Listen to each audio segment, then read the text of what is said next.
Good morning, everybody. There is nothing like a strategy session to get you all G'd up this morning. I'm sure you're very excited after last night, so I'm expecting lots of interaction today.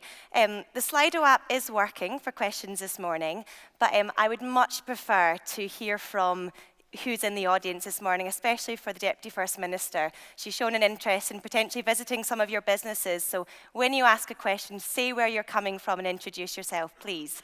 But yeah, so I'd like to start. We know some of the panel here this morning, but I'm going to introduce, for those who weren't here yesterday, Tim Parsons, who here, just introduce him to you all. First of all, Tim, thank you so much for embracing Scottish culture last night. You looked wonderful in your kilt. I'm sure everyone will agree. So Tim runs Curringa Farm in central Tasmania, and he welcomes around 13,500 visitors every year, mostly from Hong Kong and Singapore.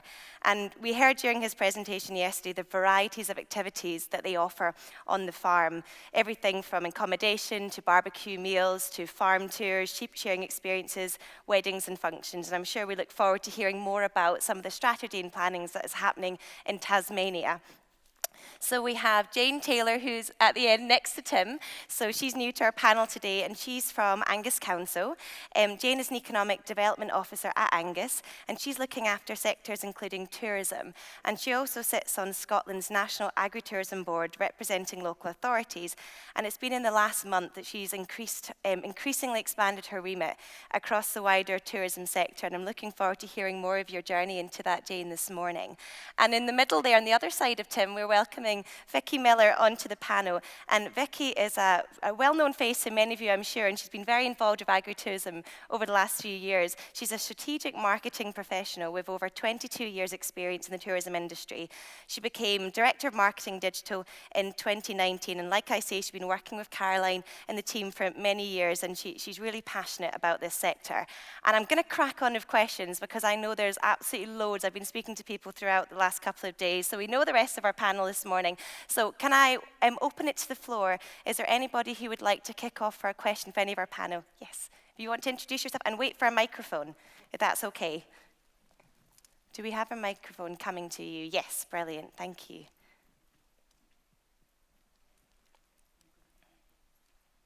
And can I ask everyone to say who you are and who you're directing your question to would be great. Thank you. Hello, my name is Sarah Mainida from Bowbridge Alpacas in Fife. You would be welcome to come and visit us. So thank you, Shona, for your speech this morning. It was great to hear that you really recognise all the benefits that Scottish agritourism has and that you support it. My question for you is that in other countries, agritourism is classed as an agricultural activity, which then has a massive impact on permitted development rights, especially planning for housing, which is really important for young people, and tax reliefs. So is there any move for agritourism to be classed as an agricultural activity in Scotland? So first of all, let me say I should have recognised the young people on the Agritourism Development Programme. Great to see so many young women, can you say so? Great to see. Sarah, it's a really important question and one I think we should be open to. So Caroline, when I visited her farm and we talked about some of the issues, I think there are some things that other countries have done that have helped the growth of agritourism. Some things that maybe are within our power, not all. Some things are perhaps areas that are reserved to the UK government. But your challenge to us around whether or not there's more we can do if, as part of our shared ambition to grow agritourism, what are the barriers to that growth? So I think my offer is that let's just keep discussing and let's focus on the things that can make a difference. What are the big things that we as a government need to look at? And I give you my commitment that I'll give those serious consideration in a way that can help the growth and removal of some of those barriers. So I can't say a yes, but I'll say possibly, Let's look at the implications, what the costs might be, how it would work, and let's take that forward on that basis. Thank you. Is there any other questions currently from the floor? Yes, yourself at the front here.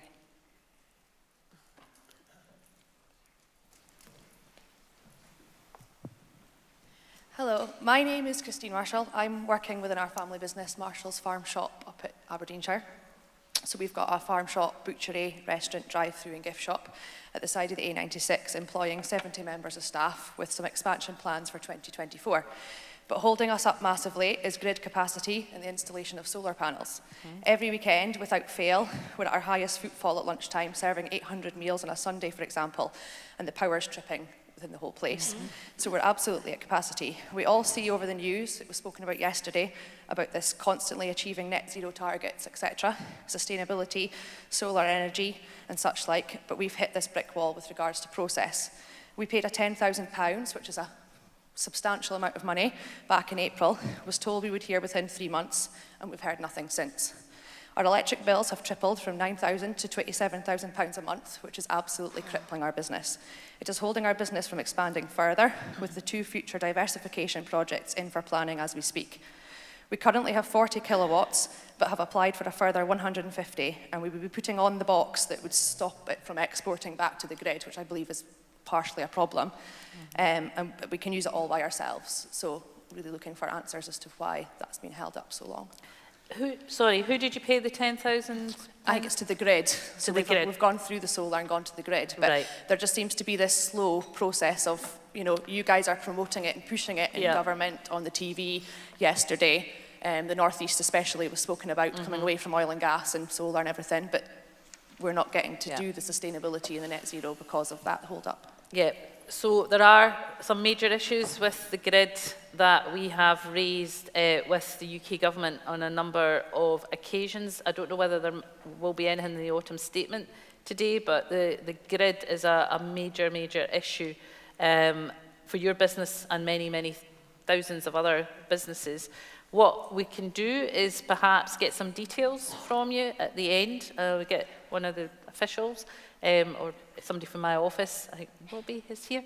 Will be over there, and we'll just get some details, because using examples like yours to push the case is really important, because it's stifling your growth. It's great that you've got that demand, but if you can't then meet it because of your power issues and capacity, then that's a major impediment for your growth. So garnering examples like this helps us when we are pushing the case with UK government to intervene and resolve some of these issues. So we'll get the details and we can follow that up with them. Okay? Great. Thank you. So yesterday, you've touched there, we had quite a lot of conversations yesterday around net zero, and the term sustainability is used a huge amount within the sector, within conversations. And it was something Andrew Donaldson from Comrie said yesterday, and it's how we measure sustainability. And he talked about the importance of rural culture and community and mental health. And quite often, and this is a question to yourself, Shona, as well as the rest of the panel, does the Scottish Government recognise that within sustainability agenda that it's much wider encompassing? And I'd ask if anyone else would like to comment on their thoughts on that too, please. Well, I very much agree. I think it is much wider, and it's the sustainability of not just the business, but quite often the surrounding community, particularly when the business is located in a remote community that is potentially employing people within that community, keeping young people potentially from leaving that community. So the sustainability is partly about the business, partly about the community, and of course the environment and the way that businesses develop. So I think all of these things are hugely important, and that's why in my remarks I was talking about all of those things in the round, and I think the more we can do to support your businesses to develop in all parts of Scotland, the more we can link in with many of the other strategies around avoiding depopulation, encouraging repopulation, making sure our rural businesses are sustainable, overcoming some of the issues that we need to overcome, the practical issues.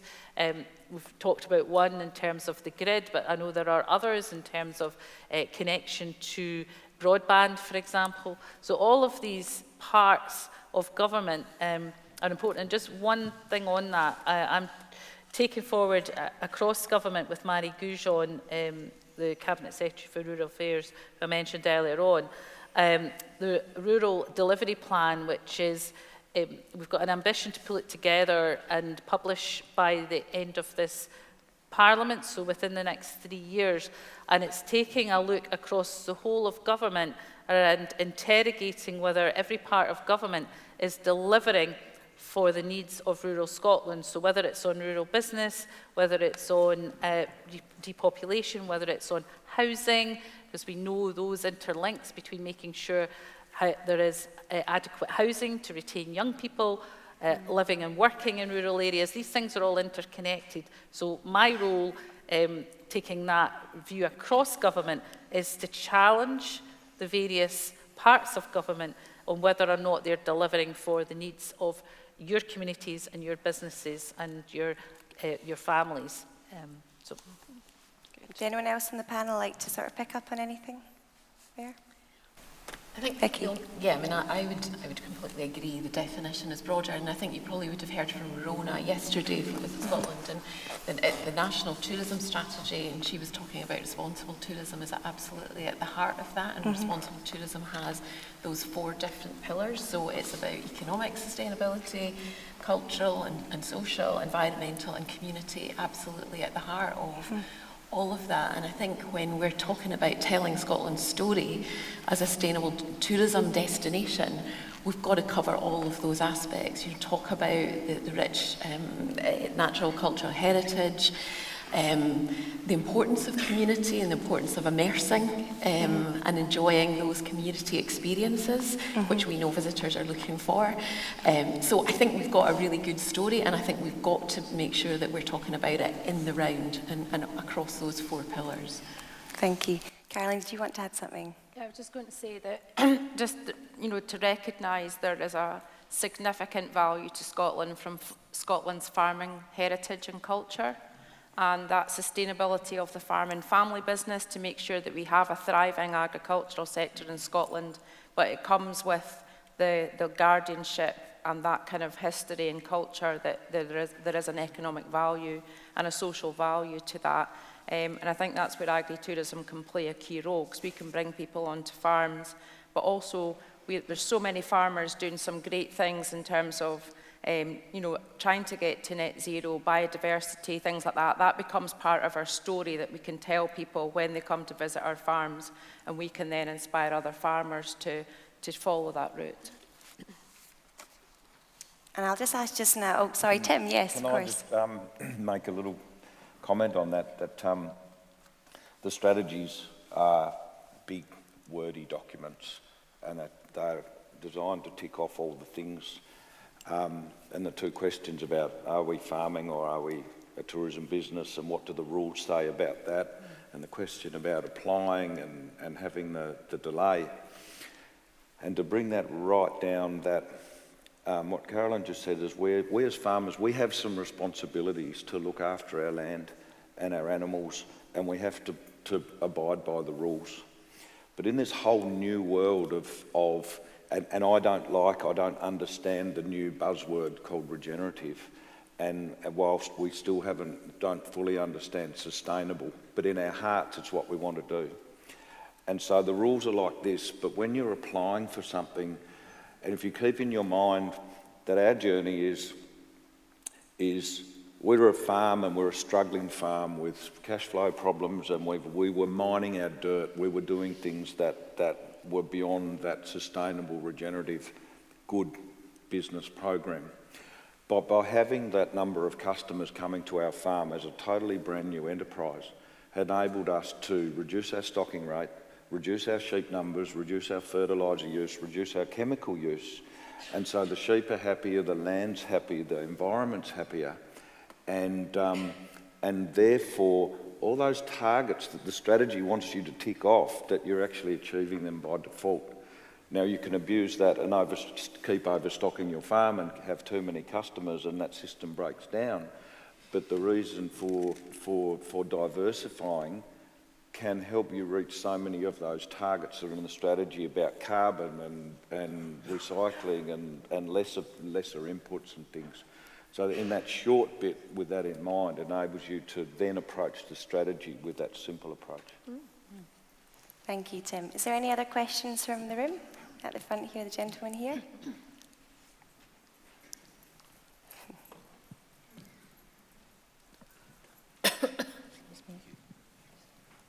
Hiya, my name's Oliver Lake. I own Thorabella Farm with my wife up in Dallas, Murrayshire, and we farm water buffalo, and we've diversified into some cabins as well for holiday lets. So my question is for you, Deputy First Minister.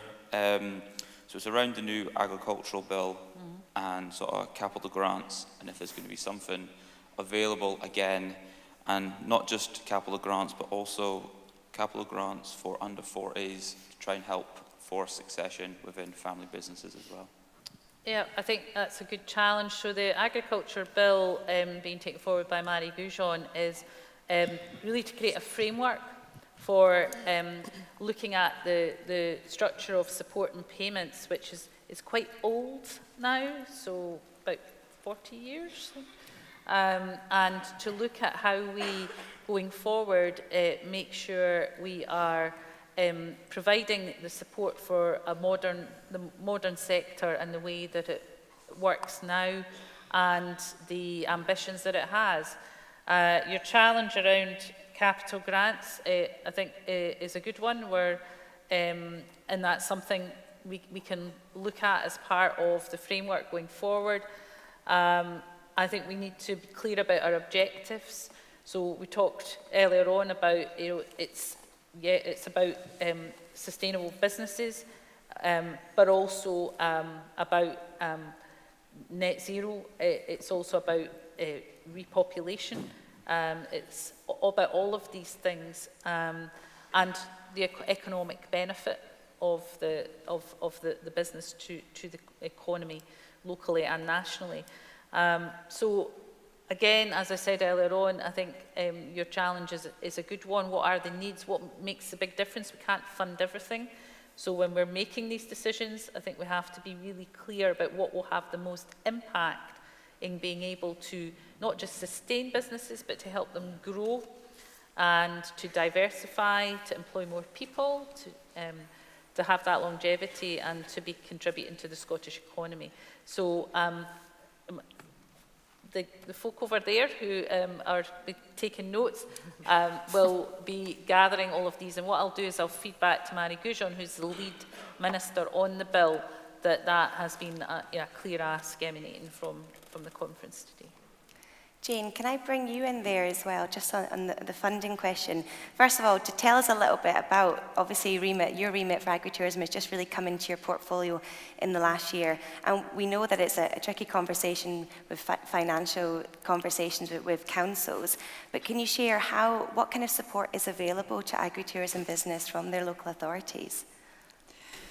So I've had quite a few conversations with many of you since I've been here, and I'm very aware that the support that's available isn't consistent across Scotland. So from the things I'll say this morning, it will be very much from an Angus Council perspective, and I think the types of support that is potentially available, if we can get it all lined up in the right way, as it were. My journey is, we had a really nice economic development team in Angus Council. It was quite healthy, plenty of staff, but with, like everything else, we are reduced now to almost a team of 1.5 on tourism. So instead of sitting very comfortably on golf, which I was a couple of years ago, I've now had to pick up all of tourism, food and drink, agritourism. So I've had a really deep dive into everything around infrastructure, the marketing, the PR, trying to build my networks, etc., and all of these things. And I think actually that's brought so many benefits, because we've had to collaborate really strongly, and that's been one of our strengths in Angus. We've got a really strong tourism cooperative, we've got really strong subsectors, we've got a really active food and drink network, there's an active outdoors, there's various other ones as well. But what we've done really well is collaborate on things like funding, on business engagement, we've worked regionally with partners as well, and that's really produced strong outcomes for us. There's an awful lot going on that I don't think even other members of the strategy board and Caroline were aware of the wider support. For me, I see agritourism is in a little bit of a silo. I came to this event for the first time last year simply because I was joining the strategy group, and I thought, oh heck, I need to pull my socks up here. And it was just inspiring and enlightening, but I had no idea of the passion that you all have, the need for that diversification. And I kind of went back, and I've had lots of chats with our local authority colleagues, and I know it's a struggle to get everyone back on board, but if I can just give you an example of some of the things that we're doing, even just in the last few weeks, those networking, if it wasn't for the Angus Tourism Cooperative, I wouldn't have become aware of Kincloon Estate, for example, who've just joined the Manager Farm programme. They had all these exciting ambitions, and already I've managed to connect with them, got them onto a travel trade development programme. They will be promoted actively to travel trade, and we can create content, film, include them in travel trade, fam trips, bringing people into our destination, just taking them out to exhibitions and shows. And there's various pots of funding to support them to do things like that individually as well. But I would say that the challenge for all of you is to come and connect either with your local council, if you know your economic development team. We don't all have economic development officers, and I'm completely aware of that. But every local authority has an economic development function. I mean, we need thriving economies. That's absolutely the core of our priorities as well. And if that's not working for you, I don't mind if you come in through Caroline, because it's a major part of our focus for the next year is how we get local authorities to, it's not that they're not listening because they're just maybe unaware of the things that I was unaware of a year ago. It's just which doors do we knock on? How do we get kind of that collective power and influence? Because there's just huge potential. And just another very small point, we were doing a tourism event a couple of years ago. We were doing travel day training. We've included agri-businesses in that, and one of the agritourism businesses was Newton Farm, and I think a lot of you will know Lou Nicol because she's no shy character. And overwhelmingly, that one farm tour experience was the lasting memory of that trip that we did. And these are international buyers, and she says things to me like, oh, I get these people popping up from France and coach tours who want to come, and she's no idea where they're coming from. And I think that must, obviously we're putting her in front of that kind of global market, if you're right. It gives you access to different audiences, a broader audience. So yeah, if I can vouch for the local authorities, we have got lots of good people. I don't think a farmer would necessarily come knocking on our door, but I think we really want to encourage you to do that, and engaging with you is our challenge, but something that we really will focus on. Thank you, Jane. And I guess I'll put it back to the audience then. The engagement piece is so important. How many people, show of hands, has engaged with a local authority and invited them onto your farms? Okay, how many, after hearing Jane speak, are now going to go back and invite their local council onto their farms? Okay, good. So we're going to start that engagement piece earlier, hopefully. I'm going to ask Julia, I've not come to you yet, and you had the lovely task this morning of announcing our monitor farmers and the wider community core group as well. And you said you spent a lot of time with Caroline, more than Caroline spent with her husband on the road. You've been in Tuscany, you've been touring the country as well. Can you share a little bit about the reflections of meeting some of these businesses? You've obviously been working in agritourism for such a long time now. What has been the changes you've seen in the growth in the industry? Yeah, thank you. So yes, I've been involved in the agritourism sector for some time, and what I've began to see is a real momentum now building, and a real desire to really step up on your business growth, which is absolutely tremendous to see, and also with the support from Scottish Government. That has been instrumental in us sitting here today as well and moving it on further, particularly when it's very difficult for budgets, but to have the full commitment of £443,000 for a sector that is growing, I feel that is testament in itself of just where you are all going. So I've seen a real difference in your confidence, in your decision making, understanding the strategic drivers that maybe local councils have or the government have. So really understanding that and working together. I know your WhatsApp groups are active a lot. Fortunately, I'm not on that, so that's quite good. Yeah, I think that talking to one another, have you tried that? Have you tried this? I can't really get an answer here. What do you think? That's really important. Reflections on, it was really interesting when we went to Italy, and then on the back of that we did a tour of Scotland, so I was able to kind of compare both. And what I realised really quite quickly was I feel, and it's in my soul, but I do feel it, that rural Scotland is very special.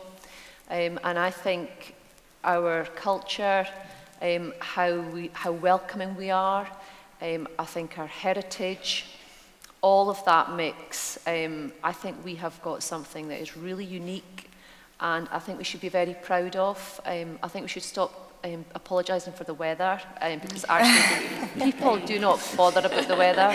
They come to experience you, and they come to experience what you have on offer on your farm, the delicious food and drink that you offer, meeting your families, and I think you've just highlighted there about the memory of what they're left with is really unique. So I think you should all be very proud sitting here today of where you are, and I think we're on the cusp of something that is pretty special. So very well done. Thank you, Julie. What lovely reflections. Deputy First Minister, there's a question in the back. I'll take that one first and then I'll...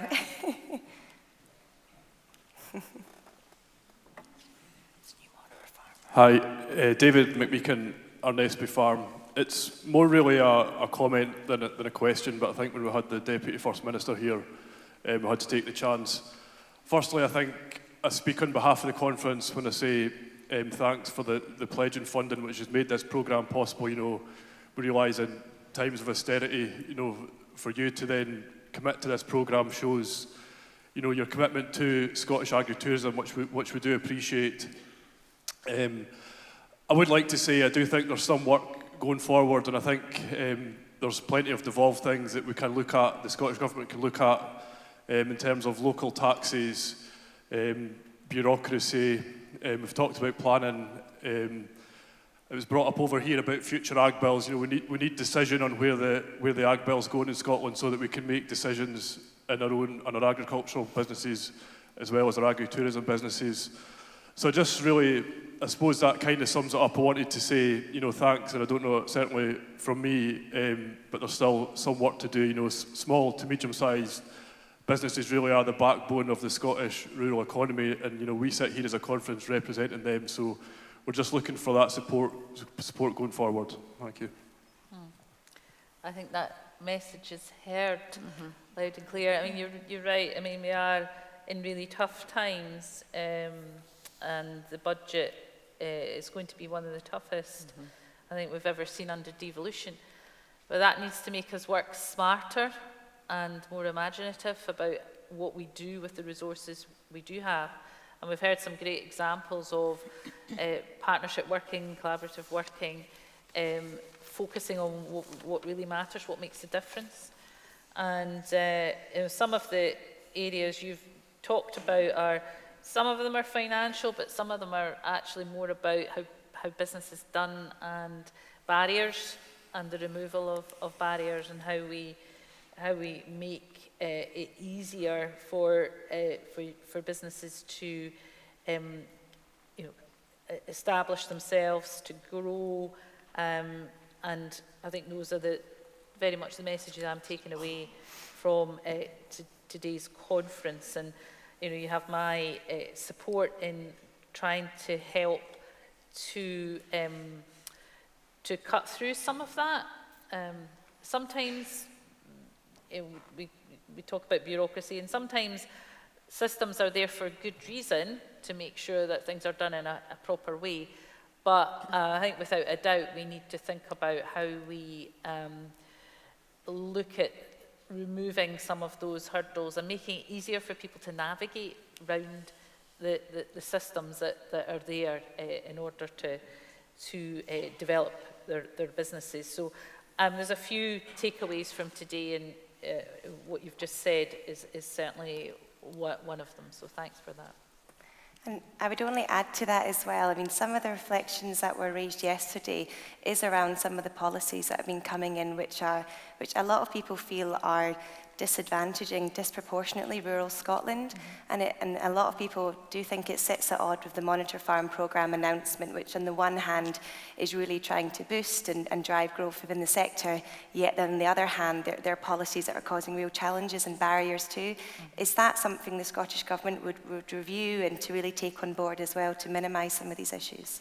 So one of the agreements we have with the New Deal for Business is that when we are looking at a policy development, that we have earlier engagement with business. Now, business is as broad as it's long in terms of different interests. So not all businesses will have the same interests. So you mentioned SMEs are absolutely the backbone of the Scottish economy. So what matters for SMEs and what are the key things might be a bit different than for large business interests. So we have that to think about as well. But the pledge and the agreement with business sector, and of course we've got the representative bodies of business, and we need to make sure that agritourism interests are represented within those business organisations. So when we're talking to FSB, for example, or other business organisations that are key members of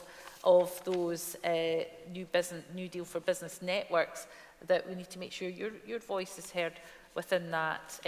Later today I've got a meeting with the NFUS about a number of things I'm actually going to mention to them to make sure that within their lobbying or representation on behalf of the sector, that your sector is remembered within that as well.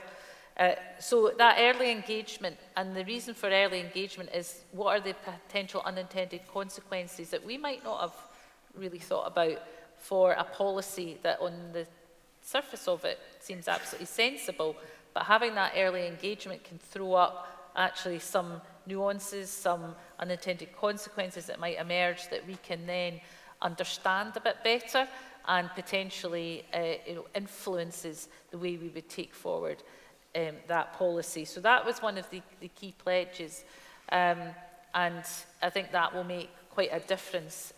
We want businesses to do well, we want the Scottish economy to do well, but sometimes when decisions are made, we can sometimes not always appreciate some of those nuances. So that I think will be important. So I've got a question from Jen Stewart, if we can get a microphone over. Claire, there's also one down here as well. There's also one down here. Thank you. Jen Stewart, Johnson Carmichael. This is a question for Deputy First Minister. Thank you for your remarks. It's again great to see the support you've got for the sector. I think everybody's very passionate about sustainability and their contribution towards net zero, and we see some firm targets there in that regard. A lot of businesses in this room, you'll see, are pivoting their businesses to provide local food, and again in the agriculture sector as well. But what we are not seeing are any targets set for food production and food security. And I wonder what your views and comments are on that, and basically if there is anything you can do to influence that, to I guess help people in this room and beyond progress their businesses further. Thank you. I think this is a very important area. I know one that my colleague Mary Goujon is very cited on, very involved in, and part of that food security is this what we are able to grow and produce locally. So that has the benefits, obviously, of the economic benefits, but it also has the supply chain benefits of reducing net zero in terms of the transportation. What does that require? Well, it requires those local supply chains to be there. So whether it's the public sector demands around, schools, other major parts of the public sector. There are some good examples of where those supply chains have been shortened, and we've got local producers producing food that is then consumed by schools within the locality, but it's a bit on the margins, and I think we need to see more of how we can increase our food security by ensuring that we maximise the benefits of local production here in Scotland. There's something as well about this, the food and drink sector is hugely important for the Scottish economy. I was looking at some figures recently, and the growth in the food and drink sector in Scotland is huge. So it is a major part of the Scottish economy, and we need to make sure we always recognise that. So I am keen to look at how we can enhance and support the food production, but also food security. When you look at what has been happening and the impact around the world of the war in Ukraine, for example, and the impact then on grain and the shockwaves that happened across the world in terms of the cost and price of grain and the impact on many countries of that price increase is quite profound. So having a sort of self-sustainability in Scotland of what do we grow, what are we consuming within Scotland, and what are we exporting, and making sure that we have that balance right, I think is very important. Again, I'm not the lead minister on this, it's Mary Goujon, but we'll make sure that all of the issues raised here today are fed back to her as she takes forward the detailed work on all of these matters. I'm going to take two more questions from the floor just now. From yourself, and could we get a microphone over to this gentleman here? And I'll take two at a time, because I'm assuming they're for the Deputy First Minister. Yes.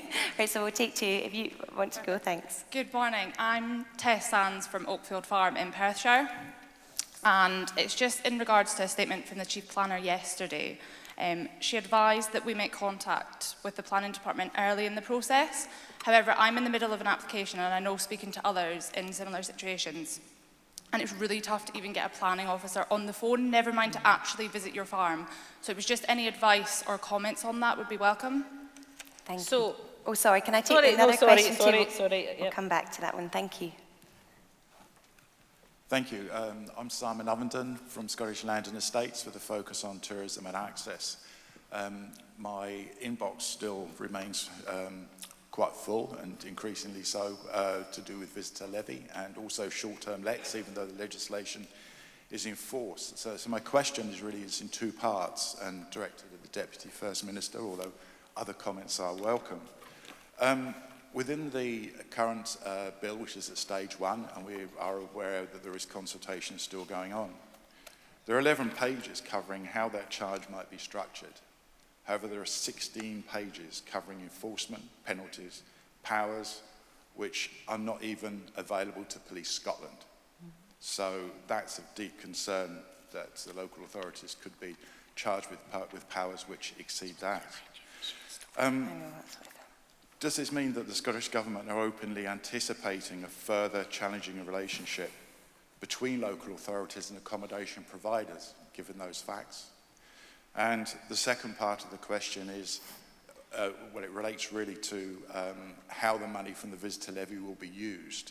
Now, it has been said that it will be used for tourism and communities, but when the Minister, Tom Arthur, says that it could be used for a Fort William bypass, that hardly yes, it would be welcome, but that really feels as if it's not, the funds from that are not going to be directed to where it's needed, to supporting tourism at a local level in those local authority areas. So, 2 questions there, please. Okay. Sorry. Right.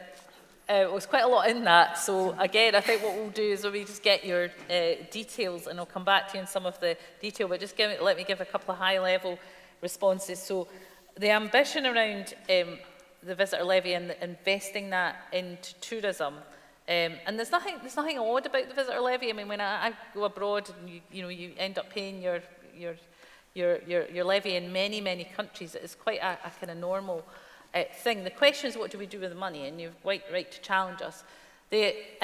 As I understand it, the intention was to make sure that there is structures in place where there is input from the tourism sector about the priorities for that spend. So what I'll do is make sure that we come back to you with some of the detail on that. But my understanding was that it was going to be very much influenced by the sector, but we need to get the structures right on that. So how does that work in practice?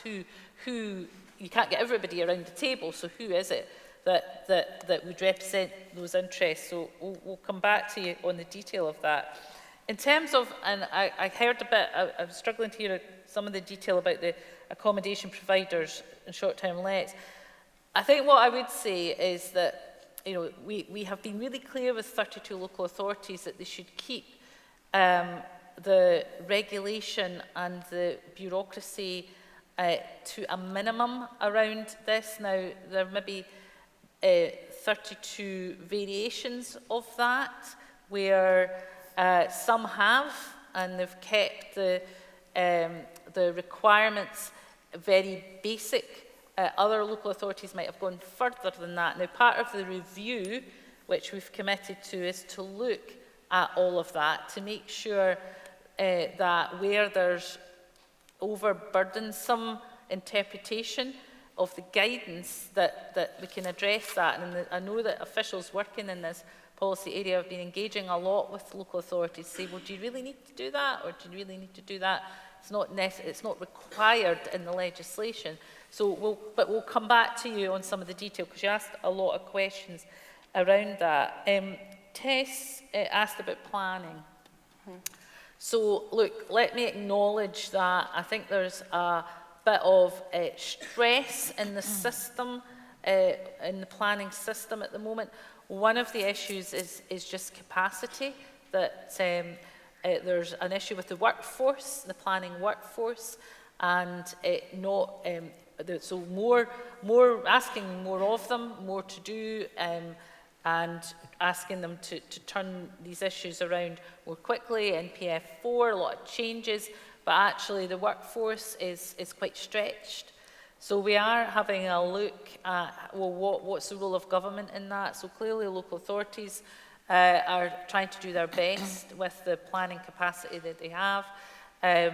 But we recognise that I think there are pressures there, and that impacts then on businesses waiting for permissions. So we are aware of it, and we are looking at how we can support, trying to support with that capacity. Can I just briefly add, so Tess is one of our under 35 scholars, and I hope you don't mind me saying this, Tess, but Tess is going through a horrific time trying to get a house to live on for her family on the family farm that they're trying to build up as new entrants, and she's currently living in a caravan with her children and her husband, and it should not be that difficult to get a nice, to get a house on a farm and to get going as a young person. It should not be that difficult. No, it shouldn't, and I'm sorry that you're having to live in that situation. That cannot be easy. So I very much appreciate Caroline giving a bit more background to your situation. So it shouldn't be that difficult, and again, if we maybe get your details, we can have a look. I can't promise I'm going to kind of bulldoze through somewhere, because that wouldn't be right. But we can get some better understanding of what the hold-ups are, and by trying to make the planning system work better. So NPF4 was, part of the ambition of NPF4 was to make it easier for housing development. Now, I don't know the ins and outs of the circumstance of what the hold-ups are and what the specific issues are, but sometimes we just, we need to look at ways of being able to move things forward. I'm going to have to interrupt there because you've given the Deputy First Minister a lot longer than you were going to give us this morning. And I know there's further questions in the audience, and I'm sure we can take some of those questions and pass them on to her office as well, because I can't come to everybody.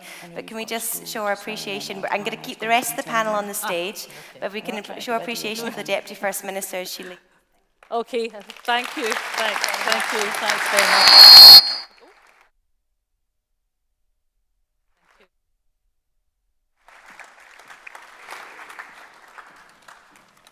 Tim, you had your hand up, so I'm going to come straight to you. I'm jumping on an aeroplane on Friday and going home. But I just want to stir the pot a little bit on behalf of all you here, that you are absolutely flat out in growing the food and fibre to clothe and feed the people of Scotland and beyond. And your workforce is also stretched. It is stretched to the absolute max. And while you've got these departments and the organisations and the different hierarchy within governance, when you get stretched, it really hurts when you get penalised and have to do more and more to comply when you're already burning the candle at three ends. And so to the organisations that are here and providing the advice and writing the policies and ticking those boxes, those questions that are really coming from your hearts, that keep it in your minds and keep reminding the organisations that are making this, that are forcing you to stretch, that you are really, really great people, and your stretching shouldn't be penalised when other organisations say, look, we've got problems and back end and somebody else's fault and all this and that. And that end doesn't get penalised, and it just pushes your barrow and makes it fuller and harder to push. And that's just a comment on behalf of the farmers, the agricultural people in the room today. So it's just... Thank you, Tim. And Tim, I would I'll keep the answers slightly brief just now, just because we haven't got long left. But Tim, I'd love to come back to you and say you've done some travel around Scotland, and you've obviously, touched on some of the challenges. But what do you see as the greatest opportunity that we have here as an agritourism industry in Scotland? I made some comparisons, and it's sort of Tasmania and Scotland, and we talk about the same size, and you've got a whole heap more people, but your natural resources, your assets, and you're all family. And the beauty of a region is that you all know each other, and you can bounce ideas and share, and you're building and growing.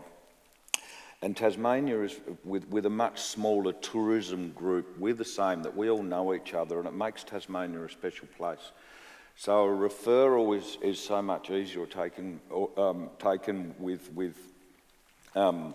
more seriously within the sector, and we've really enjoyed discussing with you.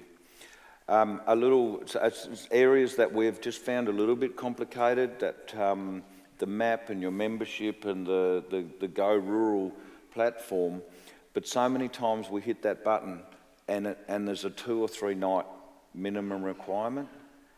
And so for international travellers, they're really time poor. And for Jane and I, I've got to go around your whole country. So a lot of you missed out on a 1 night stay.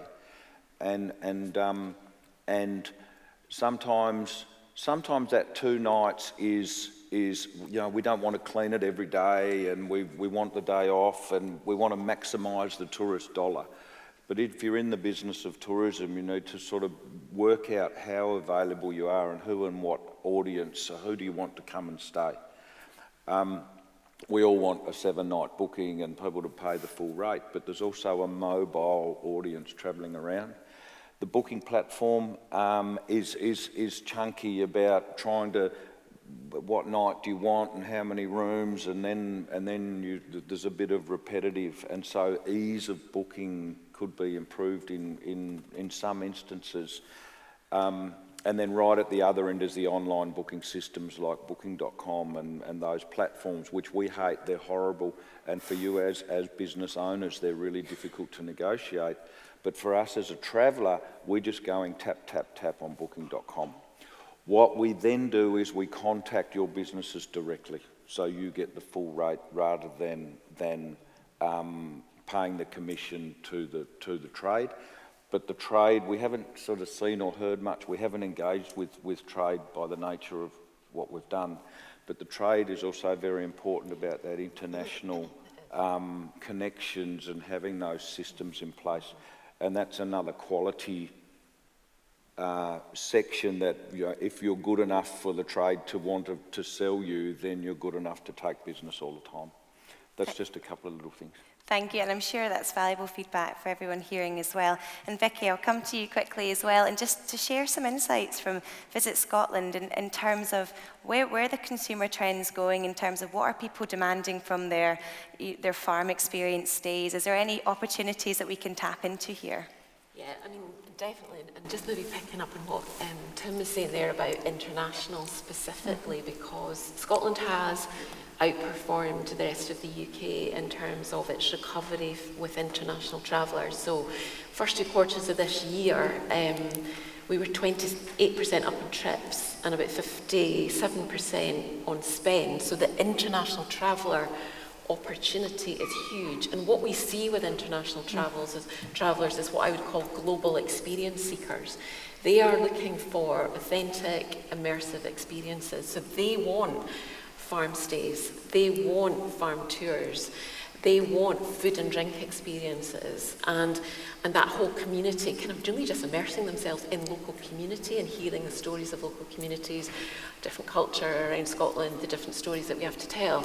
And so from a sector point of view, it's been phenomenal that I think we've got to this point where we've now got this critical mass of businesses in the sector, and the Deputy First Minister announced some of the figures. We've been trying to get that critical mass of businesses onto visitscotland.com, because we've got 20 million eyeballs looking at that website. It's a huge global shop window. And actually being on that site, being on third-party sites, and they're a bit of a necessary evil, because it is how international travellers are booking. You know, they want to make it easy. They're looking at price comparison sites, but they may also book direct, because your digital footprint is really important. And I guess if you've got that presence on multiple sites, you're going to have that global footprint and reach that you're going to really need. But working with the trade has become really important after COVID, because we've seen more international visitors wanting to work with travel agents and tour operators and plan something quite bespoke, and actually have somebody help them put that kind of greatest of all trips together.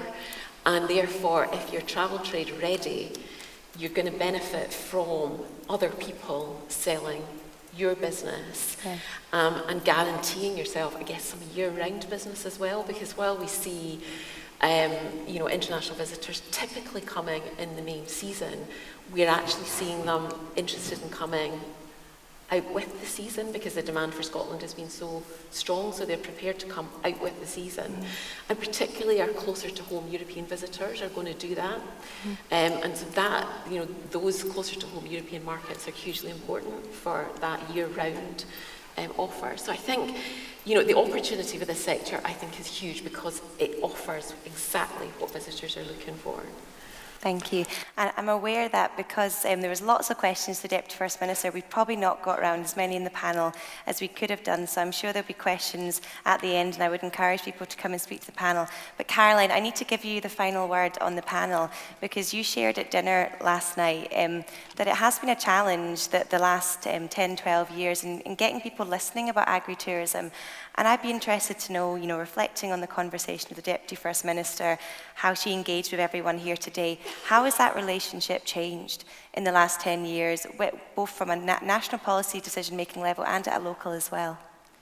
Yeah, well, thanks, Claire. Yeah, it has been 15 years, and I think what, you learn, I feel that I've learned more as I've gone along, and the other people that have been driving this forward have learned, some good practice in terms of engaging with politicians. So, for example, having data and having accurate data and case studies from other countries, and I think people in this room know that when I went away and did my Nuffield research and travelled for 16 weeks, and then I came back, and some of the people that I've been speaking to who didn't seem to be that interested, the fact that you could give a case study example from another country with specific, accurate information on the scale of the businesses and the agritourism sector there, that the use of data is so important. And so I would say as well to everybody here in the audience,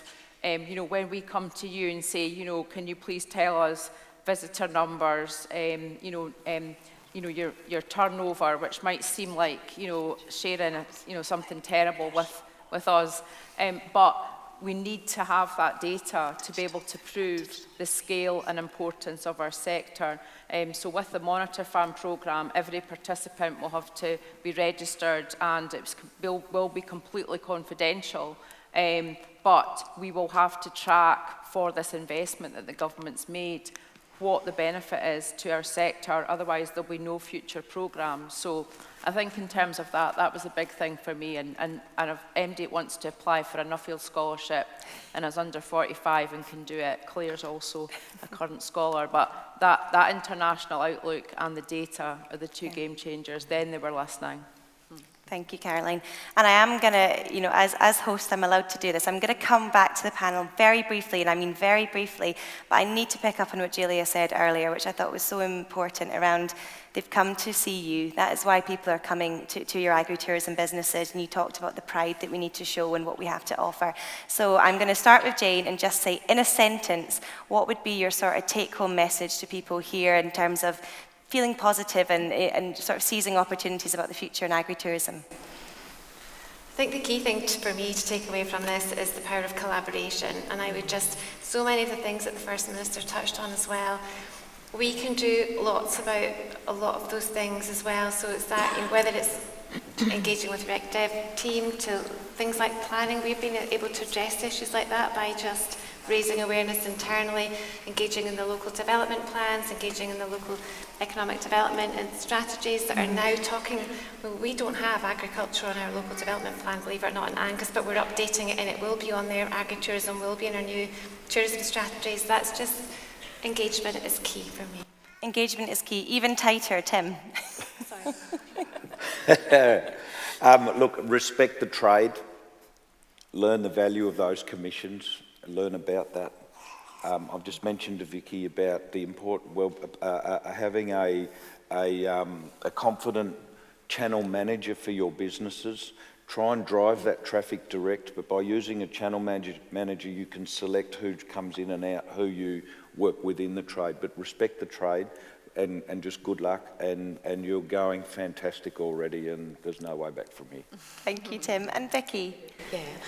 I think my tip would be a storyteller, tell your story, maximise, the power of advocacy of the visitors that come and enjoy the fantastic experiences you have. Use social media because it's hugely important, not just actually as an inspiration, but actually now to drive bookings to your business. And Julia? I would say this engagement piece around engaging early, so as soon as you maybe got an idea, engage maybe with others in the network, but also with your local authorities or with key people, and find out who those key people are, and just begin to really have the discussion, begin to really think of the idea, think of what the barriers could look like, how you could overcome those barriers. And I think that engagement early for me is probably quite key. And Caroline? So two quick things. One is get involved with the Monitor Farm programme. Doesn't matter if you've been involved with it before, you've never heard of it. There's so much support. And come to in-person meetings, join the online. There's experts. There's so many great people ready to help you. So that's one thing. The other thing is Scottish Agritourism. We are going to be bringing councillors from elected officials from local authorities, economic development people onto farms on a regional basis early in the new year. So please get involved in that. We need to build that relationship at that local level, that we've already got that you heard the Deputy First Minister, the government understand us, and I think we have that national appreciation now, but there's work to do at a local level, so get involved with that. Brilliant, thank you so much. And that engagement piece is so strong from all of you today. And to really take advantage of what Caroline has said here and to really show up and have these conversations and invite more people onto your farms. I'm so sorry we've ran over time, but before I thank the panel, it's just a quick thank you. This morning you have sampled some delicious produce from Craigie's farm, and throughout the last couple of days, day and a half, you've had some wonderful produce from across our agritourism sector. And just to say, if you've not had a chance to see some of the exhibition stands, make sure you do in the break as well, and really thank them for their time over the last day and a half. And the last thing I've got to do is to thank our panel this morning for your patience, and obviously the Deputy First Minister is no longer here. But I would encourage you, if you have questions, I'm sure you could send them to her directly, but very happy to take them to us and we can pass them on as well. But to Jane, Tim, Vicki, Julia and Caroline, thank you so much for your time this morning.